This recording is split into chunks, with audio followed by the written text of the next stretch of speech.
नमस्कार, आप देख रहे हैं उत्तर प्रदेश विशेष। मैं हूं आपके साथ कीर्ति बिंदाल और बुलेटिन का आगाज महत्वपूर्ण खबर के साथ करेंगे। यूपी निकाय चुनाव के पहले चरण का मतदान छिटपुट हिंसा को छोड़कर के शांतिपूर्ण रूप से संपन्न हो गया है। इस चरण में 10 मेयर, 820 पार्षद, 103 नगर पालिका परिषद अध्यक्ष, 2740 सदस्य नगर पालिका परिषद, 275 अध्यक्ष नगर पंचायत सहित 3645 सदस्य नगर पंचायत को लेकर के चुनाव हुआ।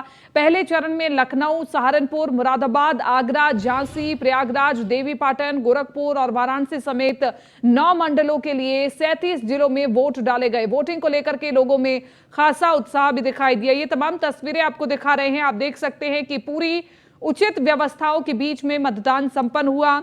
लखनऊ, मथुरा, श्रावस्ती, प्रतापगढ़ और जहां जहां से भी तस्वीरें निकल करके सामने आ रही हैं वो तस्वीरें हम आपको दिखा रहे हैं। आज तमाम आम और खास ने इस मतदान के पर्व में हिस्सा लिया। 9 मंडल के 10 नगर निगम में चुनाव हुआ है। प्रतापगढ़, बिजनौर और बलरामपुर की तस्वीरें भी देखिए, जहां पर लोग बड़ी संख्या में मतदान करने के लिए पहुंचे। तो दिन भर की 5 तस्वीरें आपको दिखा रहे हैं। वीवीआईपी नेताओं ने मतदान किया और मतदान की तस्वीरें आपको दिखा रहे हैं। बीएसपी सुप्रीमो मायावती ने भी जब मतदान किया तो उन्होंने कहा कि सभी मतदान करने के लिए आए। और इसके अलावा तमाम जो तस्वीरें हम आपको दिखा रहे हैं, यूपी निकाय चुनाव के प्रथम चरण की वोटिंग खत्म हो गई है। पहले चरण में 37 जिलों में वोटिंग हुई है। मुरादाबाद में 5 बजे तक 59% मतदान हुआ। शामली में 5 बजे तक 63% मतदान हुआ है। सीतापुर में 5 बजे तक 53% मतदान हुआ है और झांसी में 5 बजे तक 50% मतदान हुआ है। मुजफ्फरनगर में 5 बजे तक 53% मतदान हुआ। गोंडा में शाम 5 बजे तक 62% मतदान और आगरा में शाम 5 बजे 51% मतदान हुआ। उन्नाव में 5 बजे तक 57% मतदान हुआ। देवरिया में 5 बजे तक का 58% मतदान हुआ। फतेहपुर में 5 बजे तक 53% मतदान हुआ। झांसी में 5 बजे तक 50% वोटिंग हुई। मैनपुरी में 5 बजे तक 61% मतदान हुआ। जौनपुर में 5 बजे तक 51% मतदान हुआ। लखीमपुर में 5 बजे तक 52% मतदान हुआ और मुरादाबाद में 5 बजे तक 60% मतदान हुआ है। पहले चरण में 10 मेयर, 820 पार्षद के लिए हुआ मतदान। 103 नगर पालिका अध्यक्ष, 740 सदस्य के लिए वोटिंग हुई। 275 अध्यक्ष नगर पंचायत, 3645 सदस्यों के लिए वोटिंग हुई है। तो आज का दिन बहुत महत्वपूर्ण रहा। जौनपुर में 5 बजे तक 51% मतदान हुआ और शहर की सरकार के लिए पहले चरण के रण में आम जनता से लेकर वीवीआईपी तक ने वोट डाला। प्रदेश के मुखिया योगी आदित्यनाथ ने गोरखपुर में अपने मताधिकार का प्रयोग किया और वहीं राजनाथ सिंह, मायावती ने लखनऊ में मतदान किया। देखिए रिपोर्ट।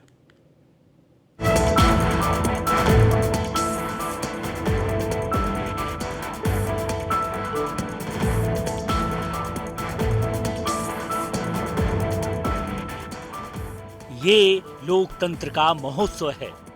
जब यूपी में शहर की सरकार के लिए पहले चरण के रण में आम लोगों से लेकर वीवीआईपी तक ने बढ़ चढ़कर भाग लिया। प्रदेश के मुख्यमंत्री योगी आदित्यनाथ ने सुबह सुबह गोरखपुर में अपने मताधिकार का प्रयोग किया और लोगों को मतदान को लेकर जागरूक किया। महान संविधान वेताओं के द्वारा, संविधान निर्माताओं के द्वारा भारत के प्रत्येक नागरिक को, हर वयस्क मतदाता को यह अधिकार दिया गया है। हम इसका बेहतर उपयोग करें और ईमानदारी के साथ बेहतर उपयोग अगर हम करते हैं तो स्वाभाविक रूप से उसी प्रकार की बुनियादी और बेहतर सुविधाएं पाने का अधिकारी भी हर नागरिक बनता है। मतदान अवश्य करें। रक्षा मंत्री और लखनऊ से सांसद राजनाथ सिंह ने पत्नी और बेटे पंकज सिंह के साथ गोमती नगर के स्कॉलर होम स्कूल में अपना मतदान किया। इस दौरान उन्होंने भारतीय जनता पार्टी की जीत का दावा किया। मतदाताओं से ये अपील करता हूँ कि सभी लोग अपने अपने मतदान केंद्रों पर अपना मतदान निश्चित रूप से करें। स्वस्थ लोकतांत्रिक व्यवस्था में यही सबसे ऐतिहासिक सफलता बीजेपी को मिलने वाली है। लखनऊ के अंदर भी जो पार्षदों की संख्या भी बढ़ेगी, मेयर तो पिछली कई चुनावों की जो मार्जिन रही है उसका दोगुना मार्जिन भी लखनऊ के अंदर, और आने वाले जो फेज होगा उसमें भी हम सब लोगों की सभी 60% सीटें हम लोगों की निकलेंगी। और मैंने कहा कि सीटें ही नहीं निकलेंगी बल्कि मार्जिन भी पहले से कहीं अधिक है। उनको तो वोट मिल ही नहीं रहा है तो वो उसके अलावा फिर और क्या कर सकते हैं। हमेशा कुछ न कुछ वो राजनीतिक स्टैंड वो लेना चाहते हैं, लेकिन जब क्रेडिबिलिटी ही लोगों के बीच में नहीं है। लखनऊ में डिप्टी सीएम बृजेश पाठक ने अपनी पत्नी के साथ मतदान किया।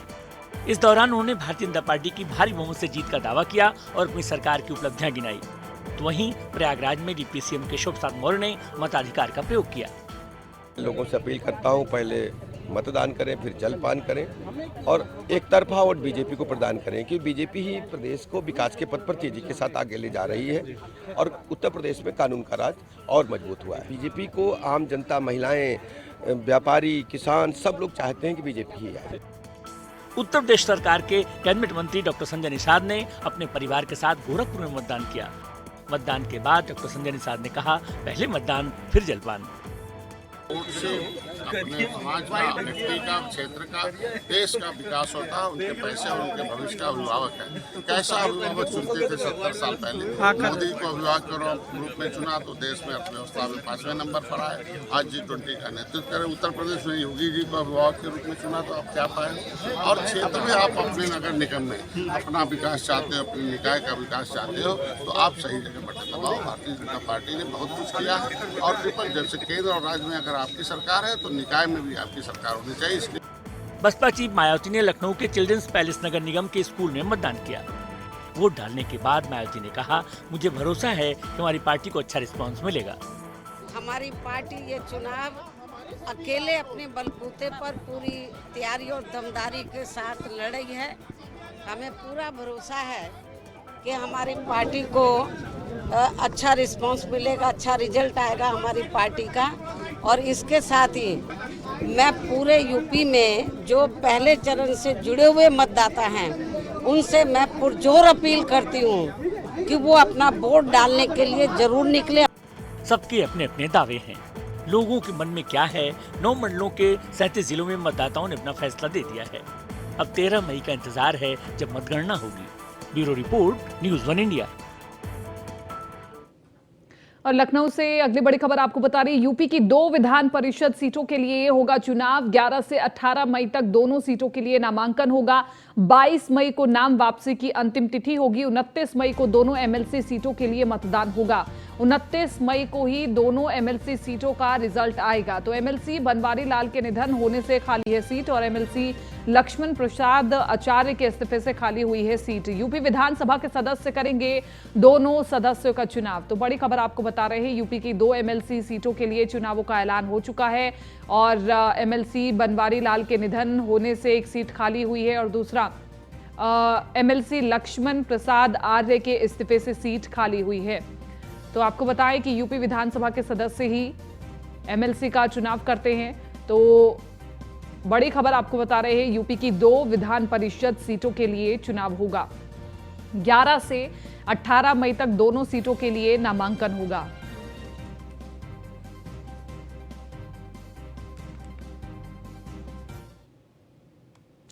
एक बड़ी खबर है, यूपी एसटीएफ ने कुख्यात अनिल दुजाना को मेरठ में मुठभेड़ के दौरान मार गिराया। अनिल दुजाना गौतम बुद्ध नगर, गाजियाबाद में था आतंक का पर्याय और दिल्ली एनसीआर और हरियाणा में भी दुजाना आतंक का पर्याय था।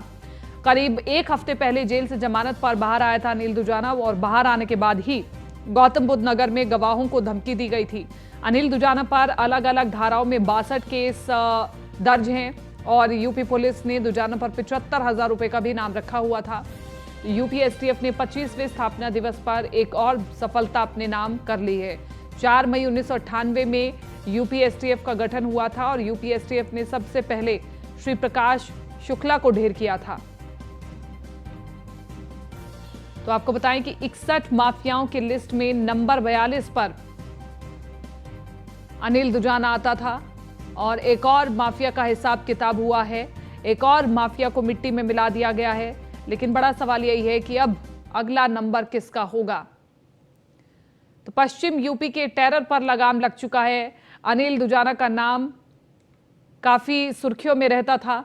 यूपी में माफिया का अब कोई ठिकाना नहीं रहा है। मुठभेड़ में ढेर हुआ अनिल दुजाना तो जमीन पर कब्जा आर्म्स एक्ट के साथ 62 मामले अनिल दुजाना पर दर्ज थे। अनिल पर रासुका भी लगा हुआ था। और इसके अलावा आपको बताएं कि अनिल 2012 से जेल में बंदी बना हुआ था और अभी एक हफ्ता पहले ये जमानत पर बाहर आया था। इसके अलावा हाल ही में जेल से बाहर आया था अनिल दुजाना और बाहर आते ही एक बार फिर से वही कार्य करना शुरू कर दिया जो इसकी हिस्ट्री रही है। ग्रेटर नोएडा के बादलपुर थाना क्षेत्र का रहने वाला बताया जा रहा अनिल दुजाना।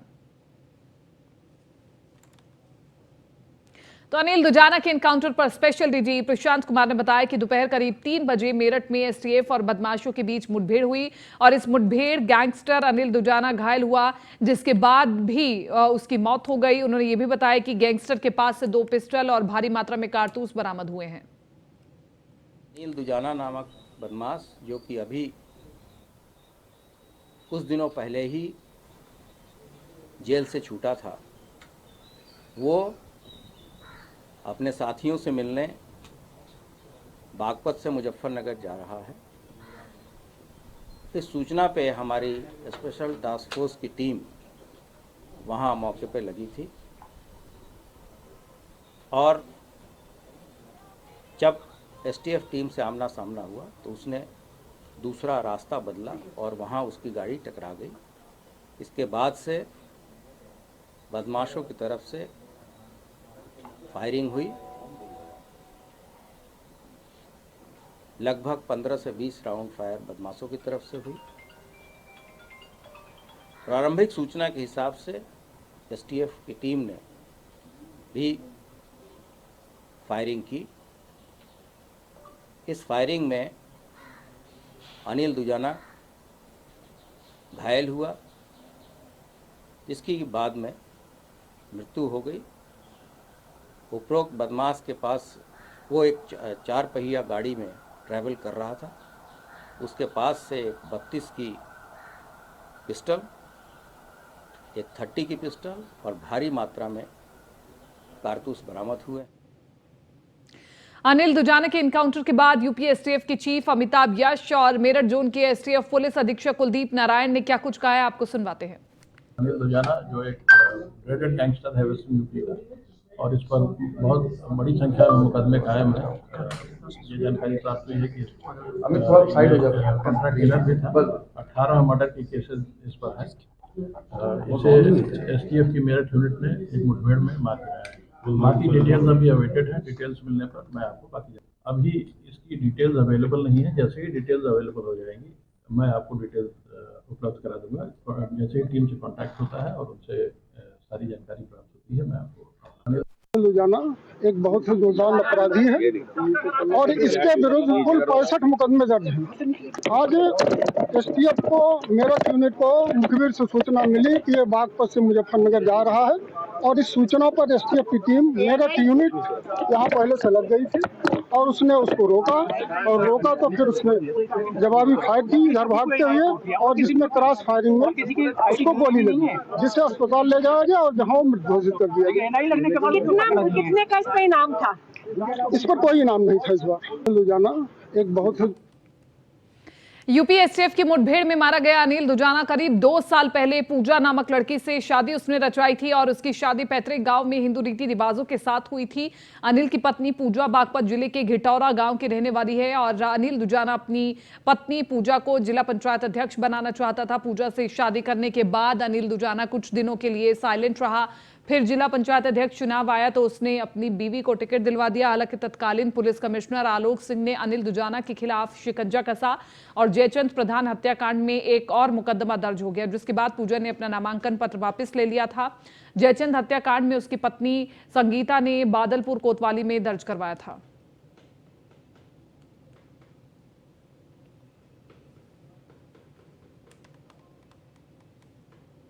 चलिए आगे बढ़ रहे हैं। सिद्धार्थनगर में दूसरे चरण में मतदान होना है। प्रचार को लेकर के सीएम योगी आज सिद्धार्थनगर पहुंचे, जहां पार्टी प्रत्याशी के लिए प्रचार किया और कहा कि 2017 से पहले अराजकता का माहौल था। पहले विकास कार्य घोषणा तक सीमित थे, आज योजनाओं का लाभ लोगों को मिल रहा है। बिना भेदभाव की योजनाओं का लाभ सभी तक पहुंच रहा है।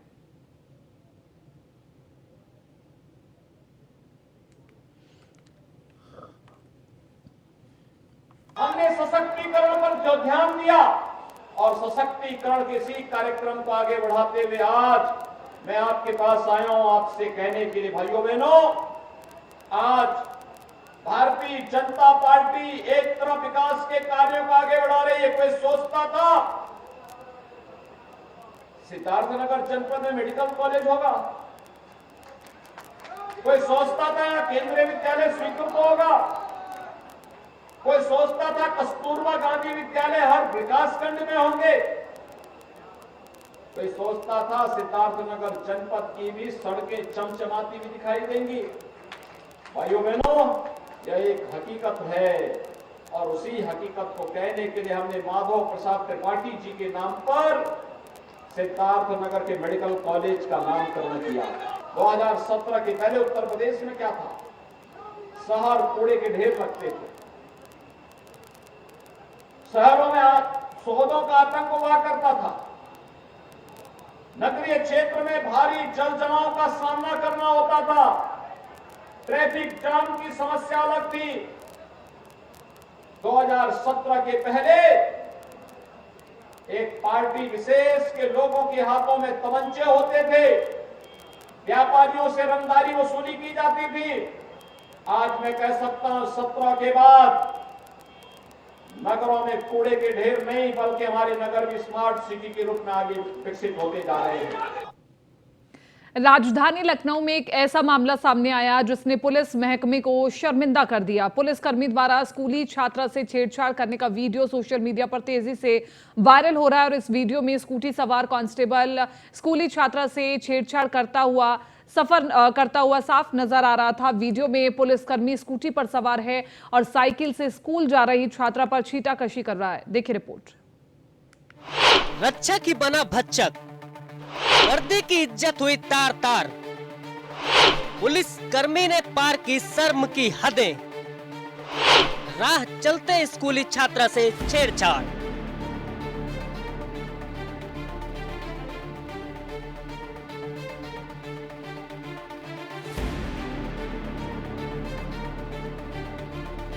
ध्यान से देखिए इस वर्दीधारी को जिसे ना तो खाकी का लिहाज है न अपनी इज्जत का। राह चलती लड़कियों को अपनी वर्दी का धौंस दिखाकर उनके साथ बदसलूकी करना इसका पेशा है। इस वर्दी के पीछे इंसान नहीं बल्कि वो हैवान छिपा है जिसे सरे राह स्कूली छात्राओं पर छींटाकशी करने में महारत हासिल है। सरकार कानून व्यवस्था को लेकर बड़े बड़े दावे क्यों न करती हो, लेकिन प्रदेश का पुलिस महकमा कुछ ऐसे पुलिस कर्मियों से भरा हुआ है जो सरकारी दावों की आए दिन बखिया उधेड़ते नजर आते हैं। राजधानी लखनऊ से एक ऐसा ही मामला सामने आया है जिसने पुलिस महकमे को शर्मिंदा कर दिया। पुलिस कर्मी द्वारा स्कूली छात्रा से छेड़छाड़ करने का वीडियो सोशल मीडिया पर तेजी से वायरल हो रहा है। इस वीडियो में स्कूटी सवार कांस्टेबल स्कूली छात्रा से छेड़छाड़ करता हुआ साफ नजर आ रहा है। वीडियो में पुलिस कर्मी स्कूटी पर सवार है और साइकिल से स्कूल जा रही छात्रा पर छींटाकशी कर रहा है। इन जनाब की हरकत को देखकर राह चलती महिला का सब्र का बांध टूट गया और मोबाइल से वीडियो बनाना शुरू कर दिया। महिला ने पुलिसकर्मी से पूछा कि क्या वो इस बच्ची को जानता है, तो उसने कहा कि यह लड़की मेरे बेटी की क्लासमेट है। जानते हैं आप उनको? मामले की जब पड़ताल की गई तो पता चला कि आरोपी पुलिसकर्मी कैंट थाने में तैनात है जिसका नाम शहादत अली है। इस सिपाही के आरोपों की लिस्ट लंबी है। इस पर पहले भी कई बार छेड़छाड़ के आरोप लग चुके हैं। न्यूज वन इंडिया ने इस खबर को प्रमुखता से दिखाई और खबर का असर भी देखने को मिला। सिपाही शहादत खान के वायरल वीडियो का डीजीपी ने संज्ञान लिया और आरोपी सिपाही पर छेड़छाड़ और पॉक्सो एक्ट में एफआईआर दर्ज कर सस्पेंड कर दिया गया। जहां एक तरफ उत्तर प्रदेश के मुख्यमंत्री योगी आदित्यनाथ जीरो टॉलरेंस और महिला सशक्तिकरण और महिलाओं की सुरक्षा की लगातार बात कर रहे हैं, वहीं उत्तर प्रदेश की पुलिस द्वारा ऐसा घिनौना वीडियो सामने आना कहीं न कहीं पुलिस की वर्दी को दागदार करता नजर आ रहा है। अब ऐसे में सवाल उठता है कि जब रक्षक ही भक्षक बन जाए तो जनता किस पर भरोसा करे? जिन पर सुरक्षा की जिम्मेदारी है उन्हें से डर लगने लगे तो सुरक्षा कौन करेगा? जहां एक तरफ सरकार विज्ञापन पर करोड़ों खर्च करती है और स्लोगन चलाती है कि बढ़ेंगी बेटियां तभी तो बढ़ेंगी बेटियां, क्या उन बेटियों को ऐसे सरेराह छेड़छाड़ का सामना करना पड़ेगा? Bureau report, news one India. Ghaziabad में राष्ट्रीय स्वयंसेवक संघ के नगर सेवा प्रमुख को घर में घुसकर पीटने का आरोप लगा है। सेवा नगर प्रमुख विजयानंद गंगा का आरोप है कि सुबह जब वो अपनी गाड़ी की सफाई कर रहे थे, इस दौरान हर्षित त्यागी नामक युवक अपने कुत्ते को घुमाने लाया। गाड़ी सफाई करने के दौरान कुत्ते ने उनकी गाड़ी पर पेशाब कर दिया। इसका जब उन्होंने विरोध किया तो हर्षित त्यागी ने मार पिटाई करनी शुरू कर दी। मौका मिलते ही हर्षित ने अपने 10 से 15 लोगों को बुला लिया और घर में घुसकर मुझे और मेरे बड़े बेटे और छोटे की पिटाई की और मौके से फरार हो गए। फिलहाल इस मामले में पुलिस ने 15 लोगों को गिरफ्तार किया और बाकी लोगों की तलाश में पुलिस जुट चुकी है। मामला ये था, आज मैं सवेरे उठा था, हमारा शाखा है वाल्मीकि शाखा, उसमें गया, वहाँ से प्रार्थना करके निकला। फिर उसके बाद वापस आ रहा था। वापस आने के बाद जो है मुझे बिजनौर जाना था। बिजनौर जाना था तो मेरे पास एक छोटी सी गाड़ी है, मैं उसको सफाई कर रहा था। उसी समय ये लड़का कुत्ता को लेके आया और मेरे गाड़ी पे वो लेटिन करा दिया टायर पे। मैंने कहा लेटिन क्यों कराया? कराना था तो बगल में कराता। उसने कहा तू मुझे नहीं जानता है मैं कौन हूँ। मैंने कहा साफ़ करो पहले तब जाने दूंगा यहाँ से, ठीक है। इस पे जो है मेरे साथ हाथापाई किया। फिर इसने फ़ोन किया, लोकल आदमी है, त्यागी है गांव का, ये 5-7 लड़के को बुलाया और हमको और हमारे लड़के को, हमारे पूरे परिवार को पीटना शुरू कर दिया, ठीक है। पीटने के बाद जो है फिर आया, हमारा एक घड़ी था वो भी ले लिया, चेन था वो भी तोड़ के ले गया, सारा कुछ वो ले, सोने की चेन थी 2 तोले की, वो भी ले गया है। और उसके बाद जो है मतलब मारा पीटा है, इतना मारा है जो हमारा लड़का अभी अवंतिका में हॉस्पिटल में जो है एडमिट है। मामला ये था।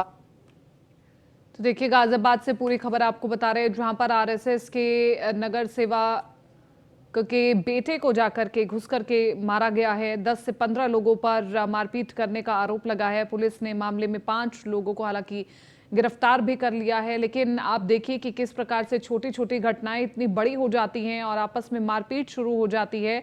10 से 15 लोगों पर घर में घुसकर पीटने का आरोप लगा है। पूरी खबर गाजियाबाद से आपको बता रहे हैं। हालांकि पुलिस ने इस पूरे मामले में संज्ञान दिया है क्योंकि शिकायत दर्ज कराई गई थी और 5 लोगों को पुलिस के द्वारा गिरफ्तार कर लिया गया है। आरएसएस के नगर सेवा प्रमुख को घर में घुस करके पीटा गया।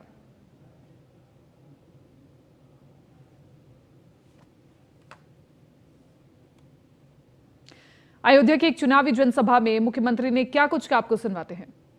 2017 के पहले उत्तर प्रदेश की स्थिति क्या थी? पर्व और त्योहार आते थे, उपद्रव शुरू हो जाते थे, भय और आतंक के साये में हमें पर्व मनाना पड़ता था।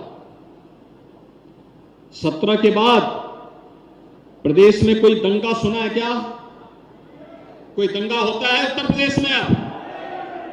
अब उत्तर प्रदेश की पहचान उपद्रव से नहीं है। आज उत्तर प्रदेश की पहचान आज उत्सव से है, उत्सव से। दीपोत्सव, अयोध्या का दीपोत्सव याद है ना?